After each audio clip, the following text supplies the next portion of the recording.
খালি চুমু খেলে হবে? কোরআন কি খালি চুমু খাওয়ার জন্যে? কোরআন থেকে তাবিজ লেখার জন্যে? কোরআন বাবা মারা গেলে কোরআন তেলাওয়াত করবো এই জন্যে? 40-60 দিন কোরআন তেলাওয়াত করবো এই জন্যে? কেউ মারা গেল, ব্যাস আমরা কোরআন দিয়ে একটা মাহফিল করে দিলাম, ব্যাস সব হয়ে গেল? আস্তাগফিরুল্লাহ। আল্লাহ পাক আমাদের সবাইকে যেন কোরআন তেলাওয়াত শেখার তৌফিক দান করেন।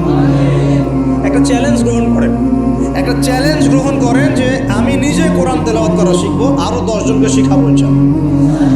পারা যাবে না?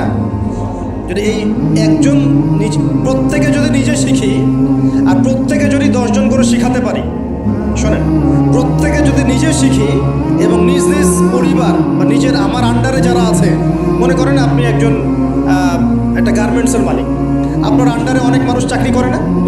নিজে নামাজ পড়লেন, নিজে কোরআন তেলাওয়াত করা শিখলেন, আপনি যদি তাদেরকে নৈশকালীন কোরআন শেখান, সবার নেকি আপনি পাচ্ছেন না? আপনার পরিবার আছে, পরিবারে আপনি নামাজ পড়েন, এখন আপনি কোরআন তেলাওয়াত করতে জানেন, এখন আপনার মা, বোন, স্ত্রী, সন্তানদেরকে আপনি শেখালেন, এই পুরো পরিবারটা কোরআনওয়ালা হলো না? একটা সমাজের দায়িত্বশীল আমি। হ্যাঁ, চেয়ারম্যান সাহেব মনে করেন বললেন যে আমি নামাজ পড়ি, আমি কোরআন তেলাওয়াত করতে জানি, আমি এলাকার সব মানুষকে কোরআন তেলাওয়াত করা শেখাবো ইনশাআল্লাহ। পারা যাবে না? এভাবে যদি সবাই দায়িত্ব নেই, আমার বিশ্বাস 10 বছরের মধ্যে বাংলাদেশের 16 কোটি মানুষের কোরআন শেখানো যাবে। ওই দিন আর স্লোগান তুলতে হবে না যে আল কোরআনের আলো ঘরে ঘরে চাল, অটোমেটিকলি সবার ঘরে কোরআন জ্বলে যাবে। জানবে না? এই কাজটা না করে খালি স্লোগান দিলে কাজ হবে? বলেন তো, কাজ হবে? এই যে একটা আয়াতই বললাম, গায়রুল মাগদুবি আলাইহিম ওয়ালাদ-দাল্লিন, এখন তো বুঝলেন আয়াতের অর্থ কি?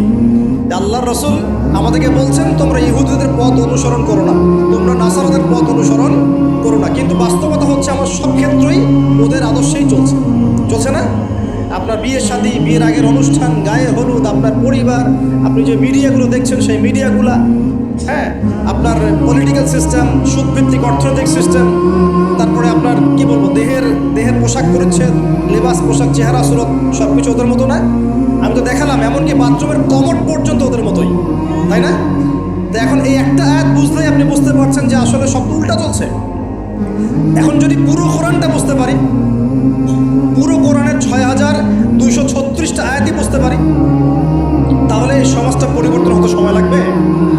এই কারণেই তো কোরআন থেকে দূরে সরানোর জন্য এত পায়তারা চলছে। মানুষ চাচ্ছে, এক শ্রেণীর মানুষ চাচ্ছে বিশ্বের যে মুসলিমরা যেন কোরআন থেকে দূরে সরে যায়। তারা জানে যদি আমরা কোরআন থেকে দূরে সরে যাই, আমাদেরকে শাসন করা সহজ হবে।